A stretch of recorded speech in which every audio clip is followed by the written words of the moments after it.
building an organization, I mean, it's like a family, or like you must treat everyone equal, right? Man, it's like good enough. So you gotta be great, and I'ma do whatever it takes. Doing what I love in life, and I'll pay the price, and not stopping even if the shit kills me, even if it kills me. Hi everyone, and welcome to MattGron Talks. This is episode 100, my friends. Prepare this big post-it.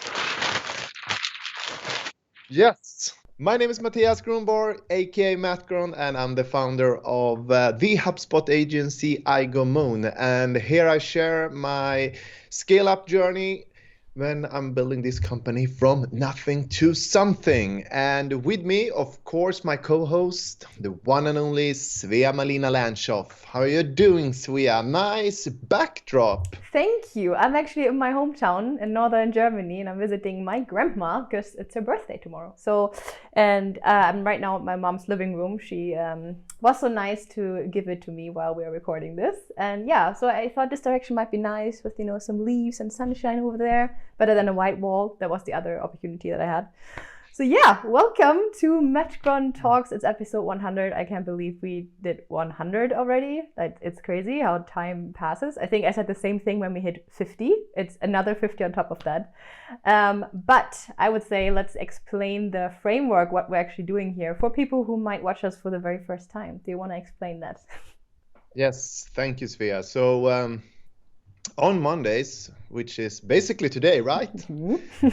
We are talking about self-development, and I'm sharing own experiences from growing as a human being and a leader. And then every Wednesday we talk about everything I'm learning in the entrepreneurial process, and every Friday we are talking about my self-inventory, or I am sharing my self-inventory. What could I have done different, and also what I learned during the week. And then we also talk about some victorious moments. And so we also, we are celebrating. Yeah, basically. Like today we are celebrating 100 with an interesting topic. And as I always say, I know you're nervous about Mondays, but I think they are really fun to talk about. So, that's cute. Maybe we should put it on your shirt today, like, woohoo!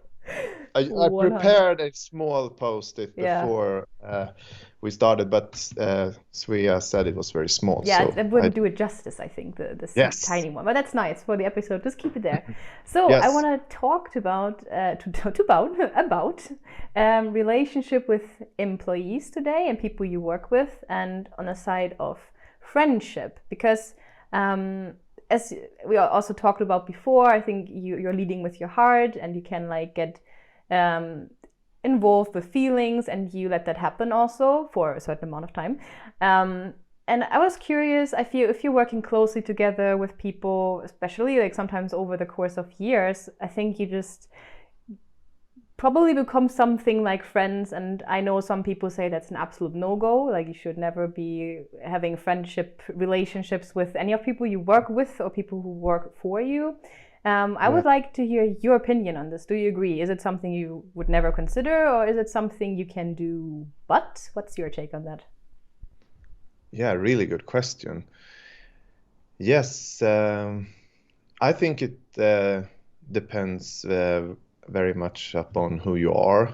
I think, when I shared earlier in the episode, I don't remember which episode it was, but you said I was talking about authentic leadership. You lead with your heart, and I think there's a big difference being a friend and having empathy for your employees. But I definitely can admit that over the years that has been something I have been struggling with myself, but balancing, because I think you as a leader and the CEO of the company, I also kind of need to accept that I'm very often the last person to hear something, right? Mm-hmm. So people will always talk with their colleagues, and maybe you as the CEO, you will in that way hear things, be the last person to hear things, basically. So, but to answer your question, I think there's a difference being a friend and having having empathy. Mm-hmm. So So you yeah. would say you have empathy, but you're not friends with someone. Are you saying that? Yes, I of course, I think, I mean, you, it, so, I mean, what is a friend? Hmm. I don't like that when you I turn the ask you. question to me. Yeah. I mean, what is, like, what is friendship? What define a friendship? Yeah, that's a very good question. I Yeah, think from the top of my head, I would say it's like two people who genuinely care for each other, yeah, and yeah, I think that's it. And you're honest with each other, and you want that the other person feels good. I think yeah, that's what friendship is to me. Yeah. yeah.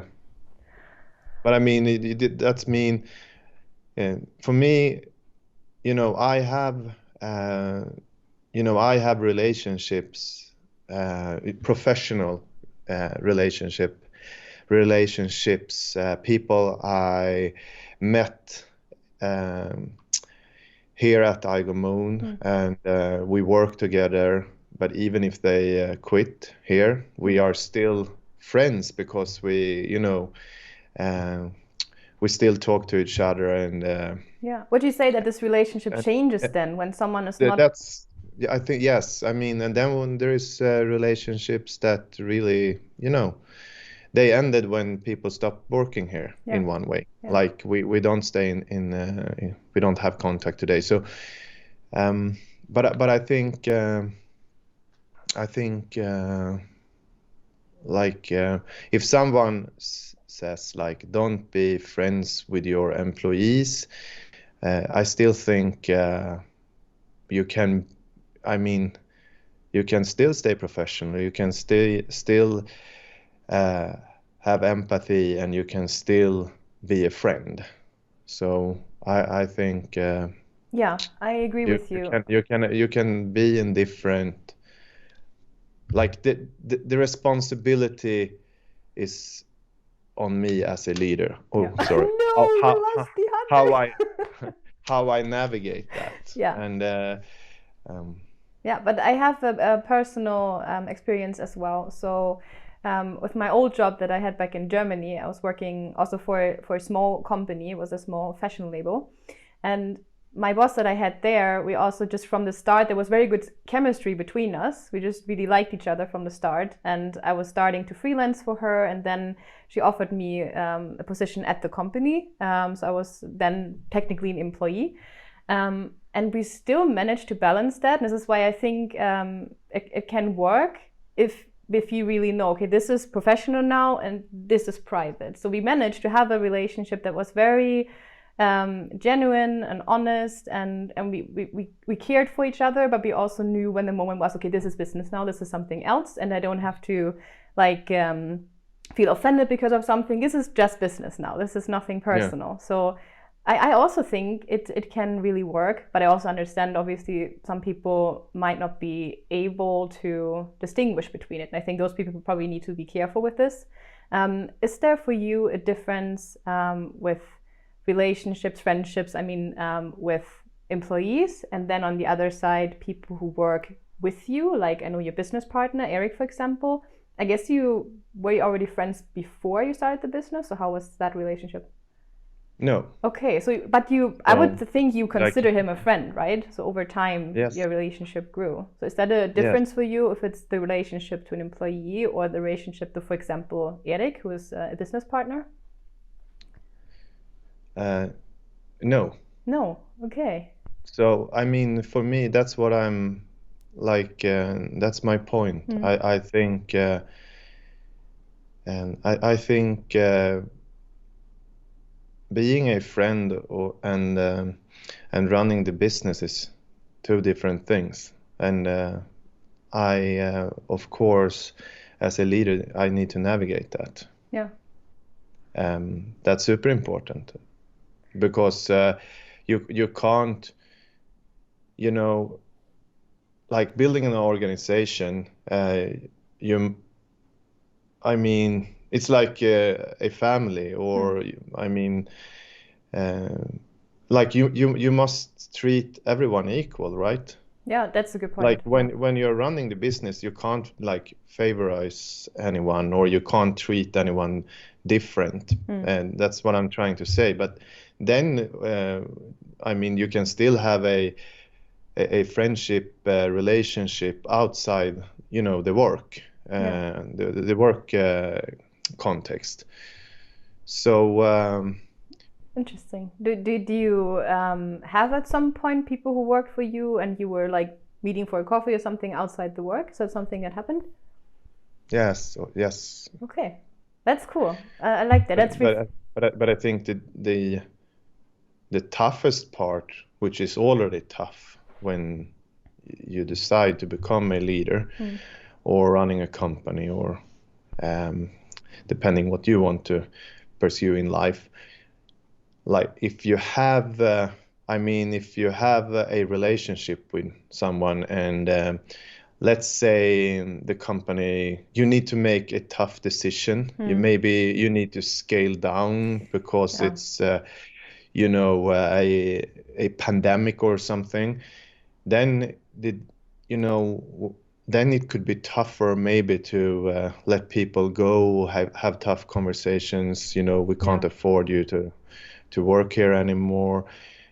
And of course, the more emotions you have for anyone, then it's very important to keep things separated. And that's of course easier to say than to really navigate in real life. So yeah, 100%. I understand what you're saying, that I think that there are both sides. So first of all, this thing, when you're actually knowing someone personally, and you probably know when you're friends with someone a lot more about them and their life, than if you're just their boss and you don't really care personally for them. And then, like you said, needing to let people go is very tough, because you also know, they just got a baby, or, his or her partner lost his or her job or something, and you're like, ugh, it's a tough decision to make. And then also on the other hand, like you said, you want to treat everyone equally, like a family. You cannot have favorite child or children, but I think that's also tough, because just naturally there are probably people that we just naturally have a better chemistry with than with another person. And then I think it's very tricky as a leader, I can imagine, to not make it come across like you have a favorite, even though maybe there is like a person you just hang out outside of work and you like the person. I think that's another tough thing to make, that no one feels like they have a disadvantage or an advantage. But this is what you said. You have to try to really keep it equal to everyone. Can you think of any other things that you need to think about if you want to, I'm going to say, blend like personal and business relationships? No, I think no, I don't. I think I have said what I want to say.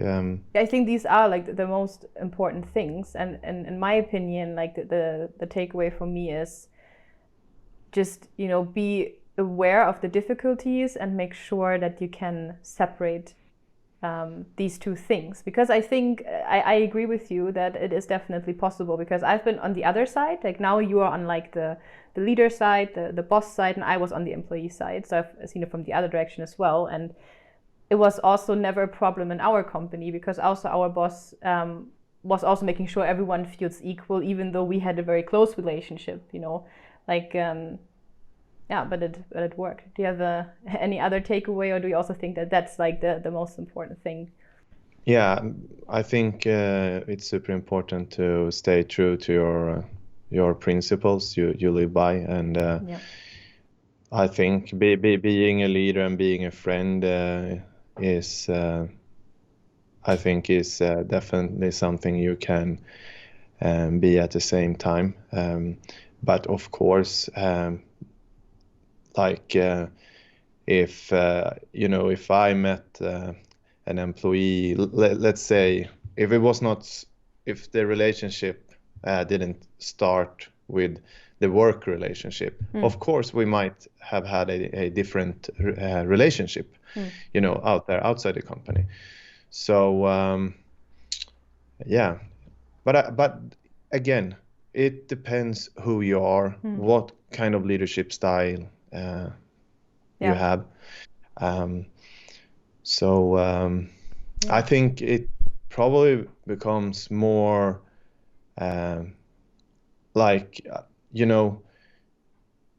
if you are already running a company and you make a decision to hire someone that is very close to you, then it is very important, because then the existing people in the organization, they will look how you navigate that. That's a very good point you bring this up. The other way around, someone you already are friends with, bringing them in. Exactly. Have you been in that situation that you brought a friend into your company? Yes, I have. Okay. It was back then. It was not a company I owned, but I have seen, that from the other side, as a person, when other leaders brought in people that was close to them. So I think that's even harder to navigate. Is this something you would do? Would you take someone of your friends into the company if they were a good fit? Or is this something where I would be careful with? I think it depends how big the company is. Like now, I actually, like a couple of months ago, decided to not bring my brother on board, even if he was, thinking about a new career path, and it could probably fit. Aigoo could be a good fit for where he is headed with his ambitions. But the thing is, Aigoo is too small. Like if Aigoo was, if we were at the stage 100 people company, then he could probably have another boss than me, right? It will more blend in. So I think it depends very much where the company is on the growth journey. So yes, I understand. Yeah, to answer you, I made a decision to not do that, actually, because of what we are talking about now. Yeah, I understand that, and I think it's probably even more tricky if it's even a family member on top of that, I think. Yeah, but like you said, if there's maybe when the company grows and there are, as we talked about in the last episode, there's this org chart you were preparing where maybe you are not like the first person to report to anymore, but they have like, other people they report to, so it's not so close to you and like maybe complicated. Family members is probably. I mean, you know, as everyone it's watching always complicated. This vlog, like family, it's already complicated, and I mean, being a leader, being a boss is already complicated. So if you add family members to that agenda, I think it will be very, very complicated. Yes, absolutely. It's a good mix for a maybe disaster or maybe a good thing, but I understand your point. All right. Then I would say we've said everything that was on our minds for today. Thank you for sharing as always. Thank you. And you guys watching. If you like this, then maybe consider subscribing, give us a thumbs up, leave a comment. Like, we're always curious to hear what you think, or if you have any questions that Mattias or me, who knows, can answer, feel free to do that. And otherwise, see you in the next one, hopefully. Yes, hit the bell, see you in the next one. Bye. Bye-bye.